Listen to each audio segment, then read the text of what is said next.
All right, welcome back to another week of fun-filled learning about the Renaissance. um, we are looking at what? Let's see, 4 weeks possibly to finish what we have here for the Renaissance. Been trying to think of some fun stuff for you guys to do um, that deals with the Renaissance. But more than likely, this will probably go through the end of the year. Um, I don't see this lasting longer, and I don't see it being shorter. Um, so I wanted to, one, look back at the currency and what we were talking about last week. If we go back, remember we were talking about the city states. Okay, we look at this area here, Venice, as being the most influential, well, most not influential, most important and powerful city state. But we study this area here mostly, Florence, because of the influence the Medici's had. All right, the reason Venice was important was, remember, you have a major seaport here on the Adriatic Sea, and you also have the Silk Trail and a lot of trading roads coming through this top part. So Venice is important with trade. Florence is important with arts and those aspects. And we looked at the Medici family that really truly put together some of the most influential art pieces that you have probably ever seen. The Mona Lisa, Michelangelo painting the Sistine Chapel, David, the statue of David, all of these things. You ask somebody what is possibly one of the most iconic paintings ever, and they're probably going to name something from the Renaissance.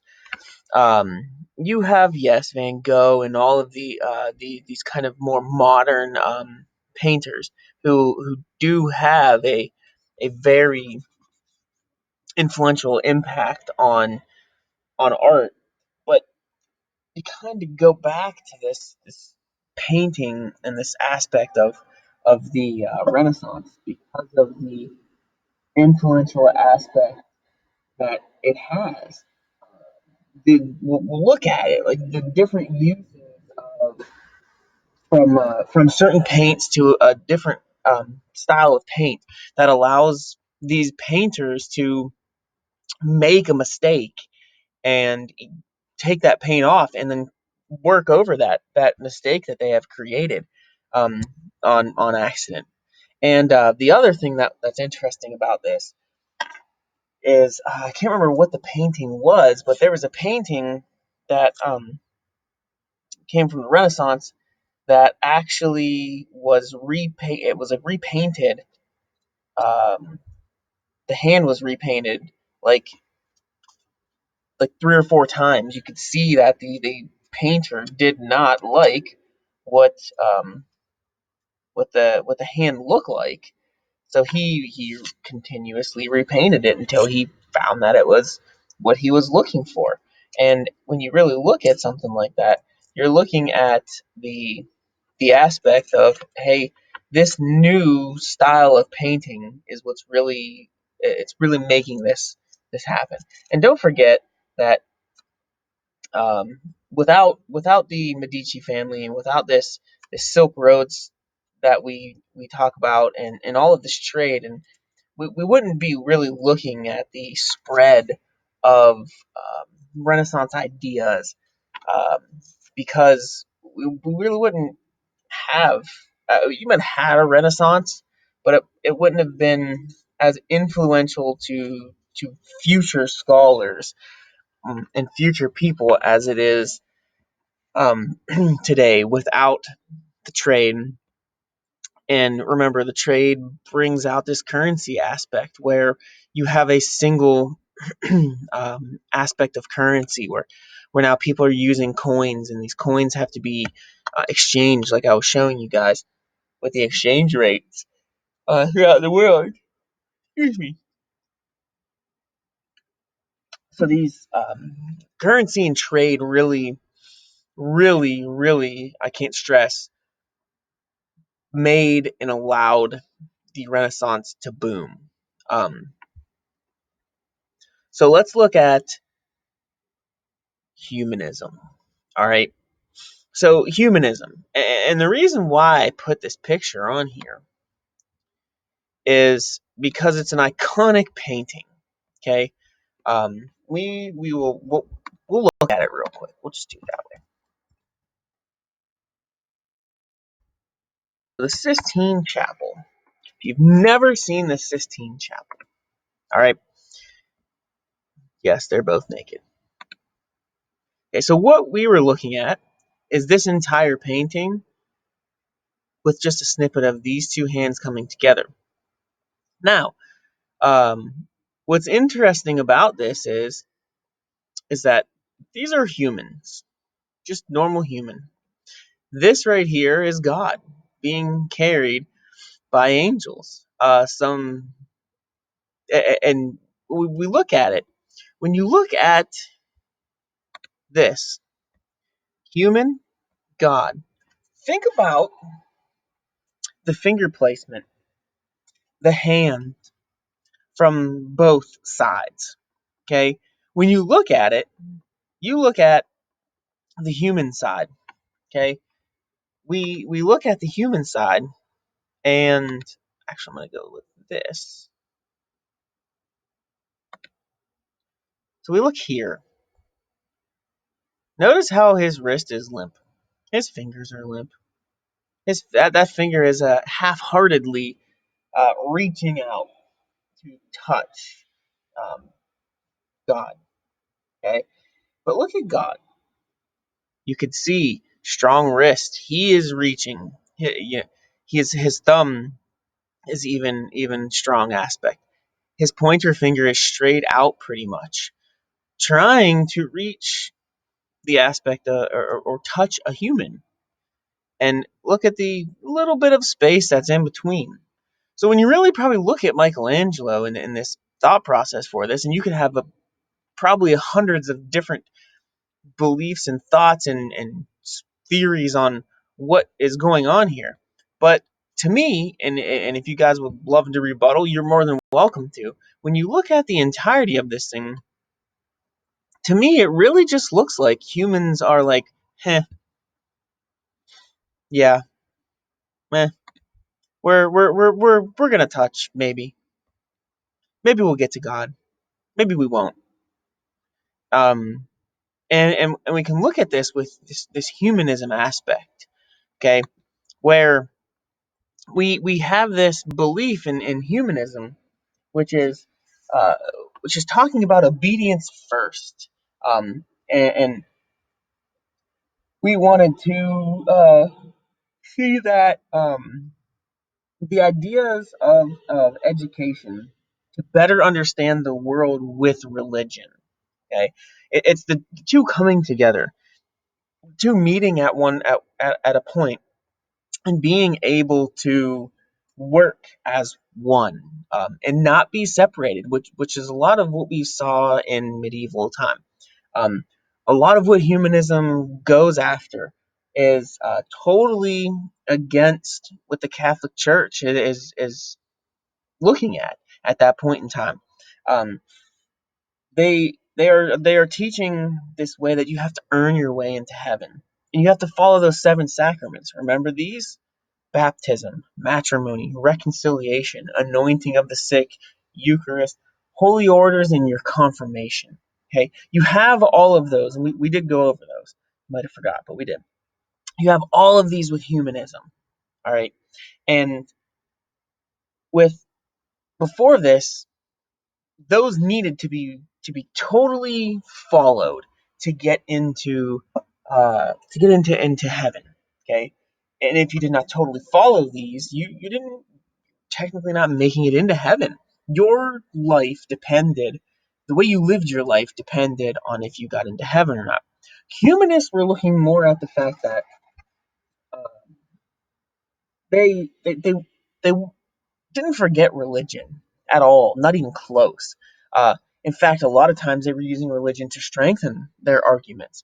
But at the same time, they wanted to see how humans themselves fit into life. And what we end up looking at is the way that humans themselves are trying to strengthen that bond between uh, religion and between the life of a human being. So if we go on, this video is actually pretty good. The guy is he's a high school teacher, and he teaches AP classes. But what he really does is he kind of breaks it down a little bit. There's not you guys don't really have to watch the entirety of it, but it does have some good information where you can see what humanism is, and he talks about four thinkers during humanism, which I'm going to kind of look at here soon. So if we look at humanism, here is the main thought process for humanism for the notes. Okay, humanism is a philosophy that tries to balance religious faith with an emphasis on individual dignity and an interest in nature and human society. Okay, again, they were interested in that fact of where does nature fit, and there's this guy that is talked about in that video. His name is Ficino. He's a writer. I probably said that wrong, but he's a writer from this time, and he works under the Medici's, of course. And what he does is he creates this thing called Neoplatonism, Platonism, something like that. And what he is he's looking at an old aspect of Plato, and he's revisiting it and trying to figure out how the teachings of Plato way back then, um, in the classical Greek aspect, uh, and how they fit into this new Renaissance thought process. So what he comes up with is a hierarchy. Okay, we've talked about the word hierarchy, but let's revisit it again. Hierarchy is the who's at the top, who's at the middle, who's at the bottom type thing. And his hierarchy, when looking at religion and humans, he says plants are at the bottom, man is in the middle, and God is at the top. Okay, we have a place. All of us have a place, and that place is, in his aspect, is cemented. God will be at the top, but man is in the middle. Man's not the lowest of the low. And when you look at something like that, okay, where where you realize that man's not the lowest of the low, you kind of think, all right, well, hey, we're not doing that bad. We're not all the way at the bottom. Um, and then he goes on to say also that our universe is connected through love. Okay, through the love of one another, through the love of something, wine, food. You can go back to the Renaissance time frame, trade, art, sports, whatever you want to do. We're connected through a love of something, and you can really see that around us today, where if you love softball, you're connected with those people. They might be totally against you on that field, but the love of softball is what connects you together playing. Okay, the love of reading. You might have somebody who enjoys the same type of books as you, and you start a book club, and you guys all read together, which we have a book club at school. That is connecting you through love. Our universe is connected through love, according to Ficino. Okay, um, we talked about how humanism first arose in Italy as a result of this renewed interest in classical culture. And one of these first humanists was an Italian poet named Francesco Petrarch. And Petrarch loved old books. And He's pretty much considered the father of the Renaissance. He promoted people like Caesar. He was really interested in the time frame and the writings about and of and from Caesar. Um, he promoted something called vernacular instead of Latin. So here's the thing, okay? We know that we have thousands of different, probably tens of thousands different languages throughout the world, and they're constantly changing. You think the English that we speak here is not the same English that is spoken in England. Okay, the French that is spoken in France is not the same French that is spoken in Canada and French Quebec. Now, here's the thing. Yes, it is based upon the same thing, but we have different words than the English do. Okay, meaning's different. The whole thing of gray and gray. You have so many different things, but Petrarch was smart enough to know that uh, he needed to, and if he wanted the Renaissance ideas to spread throughout everyone that could read and write, he couldn't do this stuff in Latin because Latin was only something that was known by really religious people. Okay, your monks and those types of people who could read and write that stuff. Um, so he started to create this large collection of ancient Latin and Greek texts, which he made available to other scholars. And what he wanted to do was put these into a normal vernacular. So the type of Italian that was spoken in Venice, or the language that was spoken in southern France at that point in time. Those types of things. So it's easier to read and to write from it. Um, and this is huge. It's huge because think about if all of our books were an old language. We can go with Latin, okay, and only certain people could speak that Latin. You've got to think. Only certain people can speak that and write that old Latin language. Not everybody's going to have the ability to read and understand what is going on there. So that's why he goes to this this new vernacular, the way of speaking, vernacular. All right. Um, you get this aspect where some scholars, uh, they travel all around Europe. They traveled to Italy to learn about these new humanist ideas that were inspired by this classical culture. Studied subjects, art, architecture, government, and language. They read classical history and poetry.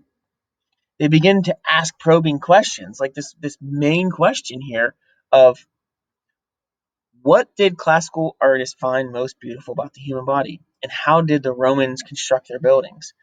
These probing questions are something that is really put into still education today, where they're open ended. And just this question here, what did classical artists find most beautiful about the human body? You could write papers on that. And I'm not talking about a one-page paper. I'm talking about something that's probably 50, 70 pages just on one question. Okay? And especially this one. Same exact thing. These probing questions are giving the person a chance to uh, think outside the box and deeper about something. And the last guy I want to talk about to you guys, let me see what we got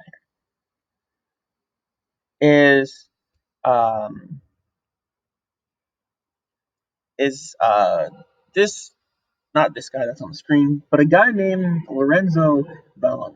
He dedicated his entire work to help the church. And what's interesting about him is he was denied by the church to be the papal secretary. So what he does is he still dedicates his life to the church and trying to further the church. And while he's doing this, he travels around the world studying all of these different languages.